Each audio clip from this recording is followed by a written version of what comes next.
Welcome back to my channel মোবাইলক্স। তোমার কেমন আছে সবাই? আশা করি ভালো আছে, আমিও ভালো আছি। তো বৃষ্টির মধ্যে নেমে গেছে দেখছো একটু কাজে। তো এখান থেকে আনতে যাবো একটা হচ্ছে আম পাতা। তো সেইটা দিয়ে কি করব তোমাদের সেটাও বলবো, তোমরা শুধু ভিডিওটা কন্টিনিউ দেখতে থাকো। তো চলো তোমাদের সেটাও দেখাবো। তো এইখানে তো বৃষ্টি হচ্ছে সেই সকালবেলা থেকে, আজকে নাকি সারাদিনই বৃষ্টি হবে, জানি না কি আছে। তো যাওয়ার কথা তো এক জায়গায়, তো সেইখানে যাব। তো আমি ওইখান থেকে সব আম পাতা তুলসী পাতা তুলে নিয়ে এসেছি, এসে স্নান টেনান করে এখন তোমাদের দাদা ভাইয়ের জামা ইস্ত্রি করতে বসেছি। কারণ তোমাদের দাদা ভাইও আমাদের সঙ্গে যাবে। তোমাদের দাদা ভাই জামা ইস্ত্রি না করে দিলে তো হবে না। আমি নিজের জামা ইস্ত্রি করি না, অথচ ছেলে আর ছেলের বাপির জামা ইস্ত্রি করতে করতে আমি পাগল হয়ে যাব। তো ওদের জামা অন্তত ফ্রেশ রাখা চাই। তো আমার দায়িত্ব পড়ে ছেলে আর স্বামীকে ভালো করে যত্নে টত্নে গুছিয়ে রাখা। তো সেটাই করতে আমার খুব ভালো লাগে। যখন আমাকে বলে জামাটা ইস্ত্রি করে দাও না, তখন আমার খুব ভালো লাগে, বাস্তবে আমার খুব ভালো লাগে। এটা আমি তোমাদের বলছি না মন ভালো করার জন্য বলছি না, এটা আমার বাস্তবেই ভালো লাগে। যে যখন বলে যে মা আমার জামাটা একটু ইস্ত্রি করে দাও, বা তোমাদের দাদাভাই যখন বলে যে আমার জামাটা একটু ইস্ত্রি করে দাও, সত্যি বলছে আমার ভীষণ ভালো লাগে। তবে নিজের জামাটা আমি কোনো সময় ইস্ত্রি করি না, মানে ইস্ত্রি করতে ইচ্ছাই করে না। ছেলে তো ভীষণ খুশি দোকানে এসে। আর এই দেখো তোমাদের দাদাভাই দিচ্ছে হচ্ছে চশমার দোকান। এই দেখো কত চশমা, তোমাদের যার যে কটা লাগবে তোমরা কিনতে পারো, চলে আসে। এমনি কিন্তু দেবো না, এমনি দেওয়া হবে না, কিনে নিতে হবে। আর অরিশ এই দেখো দোকানে এসে ভীষণ খুশি, কদিন ধরে বলছিল যে দোকানে যাব দোকানে যাব, কিন্তু ওকে তো নেওয়া হয়নি। আর আজকে দোকানে চলে এসছে, আর এসে কত খুশি। আমি আগের দিন ঘর মুছতে এসেছিলাম, ঘর পরিষ্কার করতে এসেছিলাম, তা ও না ভীষণ রাগ করেছিল বাড়ি বসে। তার জন্য আজকে ওকে নিয়ে আসলাম, স্কুলে গেল না, বলে আমি দোকানে যাব। আর দোকানে কেন এসেছি বলো তো? দোকানে একটু পুজো দেবো, মানে ছোটো করেই দেবো, বেশি বড় করে পুজো করবো না। তো তার জন্য আসা। এই যে ছেলে চশমা পরে আছে। তো চলো আমরা এখন একটু পুজো দেবো, সেই পুজোটাও তোমাদের দেখাবো। তারপরে তো দেখতেই পেলে আমরা চলে এসেছি দোকানে। তোমাদের দাদাভাই নতুন একটা দোকান নিয়েছে। তো এইখানে সব রকমের চশমা পাওয়া যায়। তোমাদের দাদাভাই চশমার দোকান দিয়েছে, যেহেতু আমার ননদ জামাই চোখের ডাক্তার, তার জন্য সাহস করে আরও চশমার দোকানটা দিল এইখানে। সব সময় মানে যখনই চশমার অর্ডার দেবে বা বানাতে আসবে, তখনই বানিয়ে দেওয়া হবে। তো তোমরা আমার ভিডিওটা যারা যারা দেখছো, হয়তো আমার বাড়ির পাশে বা কেউ গ্রামের পাশে, তারা সবাই চলে যেতে পারো বেলে বাজার। তো ওইখানেই হচ্ছে তোমাদের দাদাভাইয়ের চশমার দোকান। আর আজকে হচ্ছে দোকানটা উদ্বোধন করলো। তো আমরা কোনো ব্রাহ্মণ ডাকিনি, আমি আমার নিজের মতন মন থেকে পুজো দিচ্ছি।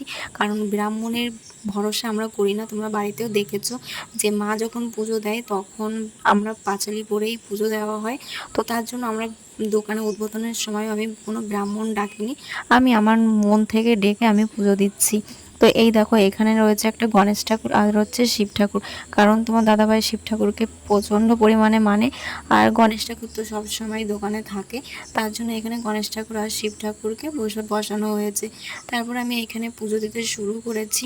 আর তোমাদের দাদাভাইয়ের দুটো বন্ধুরা আসবে, তো তারা না আসলে পুজোটা দিতেও পারছি না। তো তারা তোমাদের দাদাভাই বললো যে ওদের আসতে দেরি হবে, তুমি পুজোটা দিয়ে নাও, কারণ বাইরে প্রচণ্ড বৃষ্টি হচ্ছে। তোমাদের সঙ্গে সেটাও শেয়ার করবো, মানে বৃষ্টি থামছেই না, এত বৃষ্টি হচ্ছে।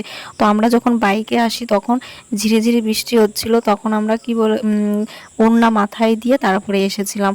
তখন তো অল্প বৃষ্টি হচ্ছিলো, ঝিরে ঝিরে বৃষ্টি হচ্ছিলো, কোনো অসুবিধা হয়নি। কিন্তু বাড়ি যাওয়ার সময় কী হবে বুঝতে পারছি না, যে এত পরিমাণে বৃষ্টি হচ্ছে।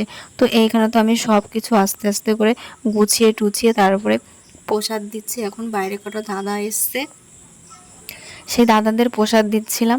আর এখানে দেখো বৃষ্টি, কত পরিমাণে বৃষ্টি এসেছে, মানে কি বলবো, বৃষ্টি থামার কোনো নামই নিচ্ছে না, এত বৃষ্টি। কিন্তু যাওয়ার সময় তোমাদের দাদাভাই একটা টোটো ডেকেছে, মানে টোটো মানে কি তোমাদের দাদাভাইয়ের বন্ধুই হয়, সে হচ্ছে টোটো চালাই, সেই দাদার সঙ্গেই আমরা চলে এসেছিলাম। তো দেখো সেটাও তোমাদের দেখাবো। এই যে হচ্ছে তোমাদের দাদাভাইয়ের সেই বন্ধুটা, তো সেই টোটোতেই আমরা চলে এসেছি। আর বাইরের দিকে একটু দেখো কি পরিমাণে বৃষ্টি হচ্ছে, আর জলটা ঠিক আমাদের গায়ের উপরেই ছিটিয়ে দিয়ে গেলো এই গাড়িটা। তারপরে বাড়িতে চলে এসেছি, বাড়িতে এসে চা বানাচ্ছি। আর চাটা খেয়ে তোমাদের দাদাভাই ভাবছে আবার দোকানে যাবে, কিন্তু এত বৃষ্টি বাইরে যে যেতেই পারছে না। দেখেছো তো কত বৃষ্টি হচ্ছে, তোমাদের দাদাভাই বেরোতেই পারছে না। তো আজকে ভাবছি মনে হয় যাবেই না। তো বিকেলবেলা আজকে আর যাওয়া হলো না, কারণ ননদ জামাইও যায়নি, তোমাদের দাদাভাইও যেতে পারছে না, এতটাই বৃষ্টি নেমেছে। তো জানি না কি হবে। তো চলো, তারপর রাত্রিবেলা দেখো আমি চলে এসেছি মাথা আঁচড়াতে, মানে চুল বাঁধতে। এটা আমার ডেলি রুটিন, চুল না বাঁধলে আমার ঘুম হবে না।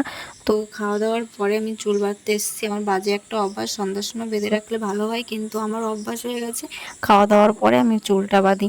এর জন্য আমি অনেক বকাও শুনেছি সবার কাছ থেকে, তবুও আমার সেই শিক্ষাটা হয় না যে রাত্রিবেলা চুল বাঁধতে নেই। তোমাদের দাদাভাইও আমাকে প্রচণ্ড পরিমাণে বকে যে রাত্রিবেলা কখনো চুল বাঁধবে না, কিন্তু কি বলো তো, ওই যে কথায় আছে না, কুকুরের লেজ কখনো সোজা হয় না, আমার অভ্যাসটাও সেরকম হয়ে গেছে।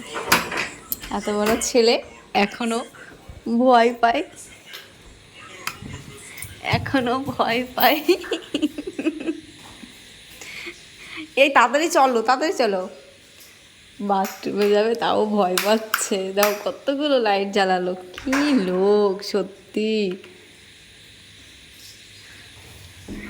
বাথরুম থেকে বেরোচ্ছে, এত ভয় আমাকে নিয়ে এসছে বাথরুমে।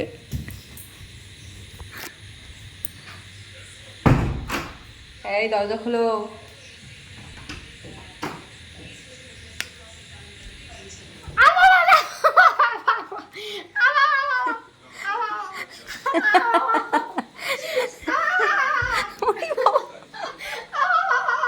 তো চলো গাইজ, ভিডিওটা আর বড় করছি না। ভিডিওটা কেমন লাগলো, ভালো লাগলে লাইক কমেন্ট চ্যানেল সাবস্ক্রাইব করে দিও। যারা ফেসবুক থেকে দেখছো তারা ফলো করে নিও, আর নিয়ে ইউটিউবের জন্য অপেক্ষা করো। টাটা।